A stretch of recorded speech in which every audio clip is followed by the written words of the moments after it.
Hello guys, कैसे आप सभी लोग बुक ऑफ स्प्राई के एक और नए एपिसोड के साथ हाजिर हूँ। तो जैसा कि लास्ट एपिसोड के एंड में हमने देखा था, जुगे चैन फैन सेक्टर लीडर से कहता है अब डीमन स्कीमिंग सेक्टर के हालात बहुत ही ज्यादा बुरे हैं। वो लोग तो अब अपने आप को ही प्रोटेक्ट नहीं कर पा रहा है, हमें क्या प्रोटेक्ट करेगा। इसलिए हमारी क्लैन हेड ने ये फैसला लिया है कि डीमन स्कीमिंग सेक्टर के 10% रिसोर्सेस काट कर वो हेवन ट्रेनिंग सेक्टर को दिया जाएगा, क्योंकि अभी के हालात में हेवन ट्रेनिंग सेक्टर ही ऐसा सेक्टर है जो कि अब हमें प्रोटेक्ट कर सकता है। ये सुनने के बाद सेक्टर लीडर रेन शाइन बहुत ही ज्यादा चौंक गया। उसके बाद वो कहता है लेकिन ये बात ठीक नहीं है और डीमन स्कीमिंग सेक्टर को तो बहुत ही जल्दी मिडिल सी सेक्टर के टॉप पोजीशन पर बैठाया जाएगा, और जब वो लोग टॉप पोजीशन पर पहुंच जाएगा तब वो लोग तो हमसे आगे निकल जाएगा। तो फिर तुम्हें क्या लगता है वो लोग मेरे ऑर्डर को फॉलो करेंगे? जो सुनकर जूजी चैंगफिंग उससे कहता है सर, आपको क्या वाकई में लगता है इस कैंडल के बाद क्या वाकई में उनको अब प्रमोट किया जाएगा, या फिर उन लोगों को मिडिल थ्री सेक्टर के टॉप पोजीशन के ऊपर रखने के लायक है वो लोग? यानी कि क्या लोग सच में इस पोजीशन को रिजर्व करता है? अब जरा सोच कर देखिए, अभी के हालत के साथ क्या वो लोग सच में इस पोजीशन को होल्ड कर भी सकता है? तो ये बात सुनने के बाद मास्टर रैंड को भी एक झटका लगता है। वो फिर सोचता है ये बात तो वाकई में सच है, वो लोग तो अब इसके लायक बिल्कुल भी नहीं है। अभी जो उनके साथ जो स्कैंडल हुआ है उसके बाद तो अभी उनके पास इतना पावर ही नहीं है जो वो लोग मिडिल सी सेक्टर के टॉप पोजीशन पर जा सके। दूसरी ओर जुगे चैन फैन सेक्टर लीडर को ग्रीट करते हुए कहता है सेक्टर लीडर रेन, तो ये मामला यही पर ही तय रहा। इस बार हमने जो आपको बोनस दिया है उनको जरूर से देख लेना। जो सुनकर सेक्टर लीडर रेन उठकर खड़े होते हुए कहता है तुम लोग चिंता मत करो, तुम लोगों की राष्ट्र के 3 गार्डियन सेक्टर में से एक होने के नाते भविष्य में कोई भी तियानु पर हमला करने की या फिर परेशानी पैदा नहीं कर पाएगा। अब तियानु के तरक्की तुम्हारी लो क्लैन के ऊपर डिपेंड करती है। चिंता मत करो, तीनों गार्डियन सेक्टर में से कोई भी तुम्हारे तियानु के ऊपर दंगा करने नहीं जाएगा। जो सुनकर जुगे चैनफैन हंसते हुए कहता है धन्यवाद सेक्टर लीडर रेन। फिर ग्रीट करते हुए जुगे चैनफैन उस हॉल से बाहर चला जाता है और उन्हें जाते देख रेन शायन अपने मन में सोचने लगा इस तरह से तो डीमन स्कीमिंग सेक्टर पूरी तरह से नष्ट हो जाएगा। अब डीमन स्कीमिंग सेक्टर आधा बर्बाद हो गया, इसलिए उसकी मुझे चिंता नहीं। अब तियानु के प्रतिनिधित्व हमारे सेक्टर के हाथों में होगा। हम लोग अब तियानु के पूरे नेटवर्क को नियंत्रित कर सकते हैं। तियानु के ट्रेड रिसोर्सेस सब कुछ हेवन ट्रेनिंग सेक्टर के पॉकेट में होगा। बाकी 2 सेक्ट्स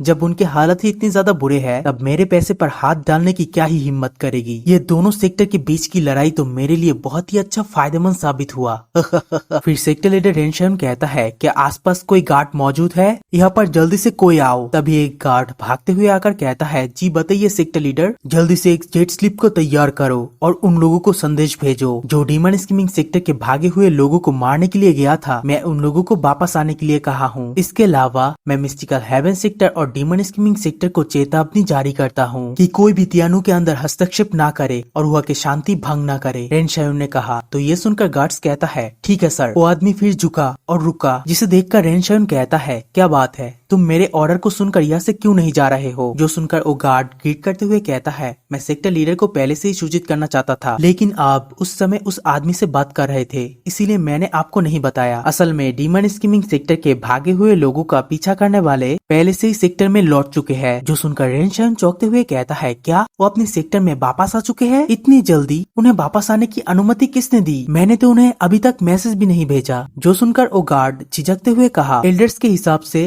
वो लोग तियानु पर, जो सुनकर एल्डर्स के अनुसार वो लोग तियानु के बॉर्डर पर उन लोगों की पीछा कर रहे थे। तभी लू क्लैन के एक्सपर्ट्स ने उन्हें रोक दिया। उन्होंने हमारी एल्डर्स की टीम को पूरी तरह से घेर लिया था। फिर ये कहकर छोड़ दिया कि उन्हें खबर मिली है कि उन्होंने हमारी सेक्टर के साथ एक समझौता कर लिया है और सब कुछ पहले से ही सुलह कर लिया है। हालांकि वो लोग इस बात से हैरान थे क्योंकि अभी तक सेक्टर लीडर के ओर से उनके पास कोई जेट स्लिप नहीं आया था। इसलिए छोड़े जाने के बाद वो लोग इस बात की पुष्टि करने आए हैं कि क्या ये बात वाकई में सच है भी या नहीं। तो सेक्टर लीडर अब मैं क्या करूंगा? क्या मैं उन्हें जाकर ये बात बता दूंगा? तो ये सारी बात सुनकर सेक्टर लीडर बहुत ही ज्यादा शॉक्ड हो गया। फिर वो पूछा, उन्होंने कहा उनसे हमारा समझौता हो गया है? ये नामुमकिन है। अगर ऐसा हुआ भी है तो भी ये बहुत थोड़े समय पहले ही हुआ है। फिर से जुगे चैनफैन के बातों को सोचने के बाद वो अपने मन में कहता है वो लोग सच में मान बैठे कि एक बूढ़े के बकवास से मैं मान जाऊंगा। कितना चालाक है। क्या उन लोगों ने पहले से ही अंदाजा लगा लिया था कि एक बुढ़े के महज कुछ बातों से ये लोग हमारी सेक्टर को उनके लिए खड़े होने पर मना सकता है, या फिर क्या उनके पास कोई भविष्यवाणी करने वाला वक्ता है?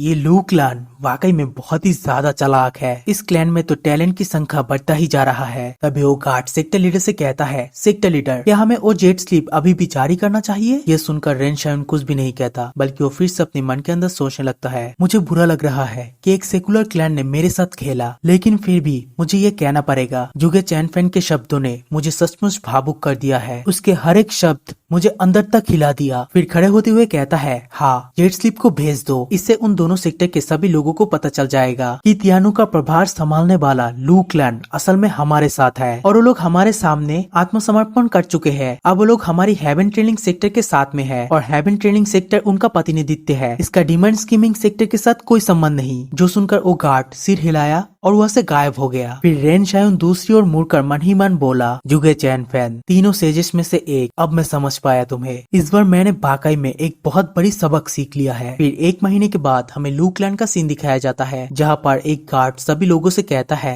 स्टीवर्ट जुगे चैनफेन वापस आ चुके हैं। जो सुनकर डीमन स्कीमिंग सेक्टर के सभी लोग चौंक जाता है। फिर वहाँ पर जुगे चैनफेन की एंट्री होता है। उस हॉल में सभी लोग मौजूद थे। जुगे चैनफेन एक बार सभी लोगों की ओर देखा और फिर एक स्माइल पास किया। तभी लू योन हाई उससे पूछा, स्टीवर्ट जुगे क्या हाल है? क्या वो समझौता पूरी तरीके से हुआ भी है? तभी लैंग बुचैन उसके बातों को रोकते हुए कहता है, क्लैन हेड आप जरा उस बुढ़े के घमंडी चेहरे को देखे, उसे देखकर तो कोई भी कह सकता है वो इसमें कामयाब रहा। जो सुनकर जुगे चैनफेन कहता है, अरे ओल्ड लैंग मैं अपनी जान जोखिम में डालकर मसला सुलझा रहा था और उनसे समझौता करने की कोशिश कर रहा था, जबकि तुम आराम से बैठकर मजे कर रहे हो। जो सुनकर लैंग बुचैन कहता है, ओ तो क्या हुआ? मैं तो यही से ही इसकी प्लानिंग कर रहा था। जो सुनकर जुगे चैनफेन गुस्सा होते हुए कहता है, उल्टे प्लान? क्या तुम सोचते हो ये प्लान मैं और यूमिंग नहीं कर सकते हैं? और फिर उसका मजाक उड़ाते हुए कहता है, अगर तुम में इतनी ही हिम्मत है तो जाओ और जाकर देखो उस ठंडे रेन शायुन को इस बात से तुम मना सकते हो या नहीं, और उस ठंडे रेन शायुन से बात करके तो देखो वो तुम्हारा क्या हाल करता है। तभी यूमिंग सामने आते हुए कहता है, खैर इस बार मैं सर जुगे के साथ में हूँ। जहाँ तक किसी को मनाने की बात है, हम तीनों में स्टीवर्ट जुगे सबसे अच्छे है, और जब सोल्जर गठन और स्ट्रेटेजी की बात आती है मैं सबसे अच्छा हूँ, और अपनी बढ़ाई करने के मामले में और जुबानी लड़ाई में तुम सबसे अच्छे हो। लैंग बुचैन जो सुनकर लैंग बुचैन चिढ़ते हुए कहता है, अरे क्या तुम दोनों आज मुझे परेशान करने के लिए साजिश रच रहे हो? मेरी टैक्टिक्स बनाने की क्षमता कोई मजाक नहीं है। फिर जुगे चैनफेन से पूछता है, ओल्ड जुगे क्या तुम फिर से तियानु के रिसोर्सेज बांटे? मेरे ख्याल से तो तुम डीमन स्कीमिंग सेक्टर से 10% काट कर हेवन ट्रेनिंग सेक्टर को दिया, जबकि मिस्टिकल हेवन सेक्टर की रिसोर्सेज में कोई भी बदलाव नहीं लाए। हे ओल्ड कैलकुलेटर के नाम से मैं यूं ही मशहूर नहीं हुआ हूँ। जो सुनकर जुगे चैनफेन कहता है, बकवास, क्या आपको इसके बारे में गणनाएं करने की भी जरूरत है? ये तो कोई भी कह सकता है, जबकि डीमन स्कीमिंग सेक्टर हमारा असली दुश्मन है। वो लोग हमसे लड़ना चाहते हैं, इसीलिए पीछे हटना तो बेकार है। इसके साथ ही हमें एक नया कवर चाहिए था। डीमन स्कीमिंग सेक्टर के मुनाफे का 10% काट कर वो हिस्सा हेवन ट्रेनिंग सेक्टर को देकर हम लोग दोनों सेक्टर के बीच झगड़ा पैदा कर सकते हैं। फिर डीमन स्कीमिंग सेक्टर की हमारी ओर की नफरत हेवनली ट्रेनिंग सेक्टर के ऊपर मुड़ जाएगा। दूसरी ओर जोंटियन सेक्टर के साथ हमारा उतना ज्यादा नफरत नहीं है। वो लोग डीमन स्कीमिंग सेक्टर को नफरत करते हैं, इसलिए हम लोगों ने उनका मुनाफा ना ही जोड़ा या घटाया, क्योंकि अभी हम लोग एक साथ दोनों सेक्टर से पंगा नहीं ले सकते हैं। अब मेरे इस फैसले से मिस्टिकल हेवन सेक्टर इस फाइट के अंदर हिस्सा नहीं लेगा। वो बस बाहर से दोनों सेक्टर के बीच की फाइट की ओर देखेगा और इसका मजा लेगा, और डीमन स्कीमिंग सेक्टर को खुद को मूर्ख बनाते हुए देखेगा। इस तरह वो लोग अब हमें निशाना नहीं बनाएगा, क्योंकि हेवन ट्रेनिंग सेक्टर की सुरक्षा के साथ हमारे ऊपर से एक बड़ा खतरा टल चुका है। तो ये सारी बात डीमन स्कीमिंग सेक्टर के सभी एल्डर्स सुनकर बहुत ही ज्यादा शॉक्ड होने लगता है। जबकि यूनहाई स्टीवर्ट जुगे से कहता है, स्टीवर्ट जुगे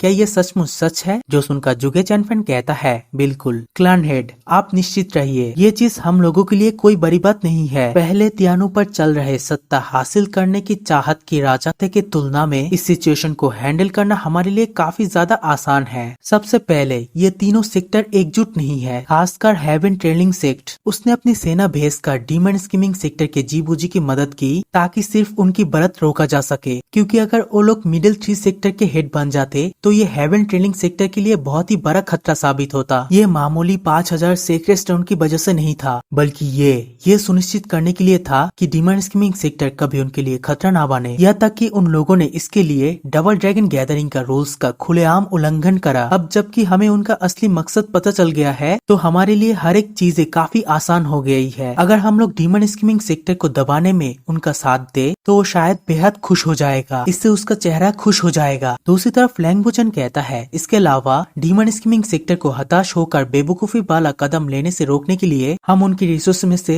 सिर्फ एक हिस्सा ही घटाएंगे। ऐसा करने से वो अपनी नाराजगी और हमला सीधा हेवन ट्रेलिंग सेक्टर के ऊपर करेगा, और जबकि कम से कम वो तियानु से कुछ लाभ ले पा रहे हैं, इसलिए उसका तियानु को नष्ट करने का कोई इरादा नहीं होगा। अगर सब कुछ काट दिया होता तो वेस्टर्न लैंड के हजारों साल के नियम टूट जाते, जिससे डीमन स्कीमिंग सेक्टर तियानु पर हमला कर देता। उसे कुछ इनकम देना ये चीज हमारे लिए कुछ देर तक न्यूट्रल बनाता है। तभी जुगे चैनफेन ने उसे ताना मारते हुए कहा, बोलना आसान है लेकिन करना बहुत मुश्किल। सर लैंग, अगर आप वहाँ पर जाते तो सच में खत्म हो जाते, क्योंकि ये चीज तो सभी को समझ आता है, लेकिन इसका अरेंजमेंट सभी नहीं कर सकते। अगर आप वहाँ पर जाते तो थोड़े देर में ही मरकर ढेर हो जाते। तो ये बात सुनकर सर लैंग वुचेन बहुत ही ज्यादा चिढ़ते हुए कहता है, अरे बुढ़े जुगे चैनफेन। दूसरी ओर वेनेबल भाई अपने मन के अंदर सोचने लगता है उनकी कल्टीवेशन कम है, लेकिन कुछ मामले में ये लोग वाकई में एक एक्सपर्ट से कम नहीं है, जिनकी बराबरी कोई और नहीं कर सकते। हमारे पीछे 3 गार्डियन सेक्टर लगा था, फिर भी सब कुछ ऐसे इतनी आसानी से सुलझ गया। ये थी 3 सेजेस की पावर। तभी लू यूनहाई सभी लोगों से कहता है, ठीक है अब अगला है ब्रदर जू फैन की बदले की तैयारी करना। ये सुनकर हुआ कि सभी लोग हैरान हो गए। सभी लोग ही लू यूनहाई की तरफ देखने लगा। तभी यूनहाई कहता है, चाहे वो कोई भी हो, हमें ये चीज का बदला लेना ही पड़ेगा। ब्रदर जू फैन रहते हुए ही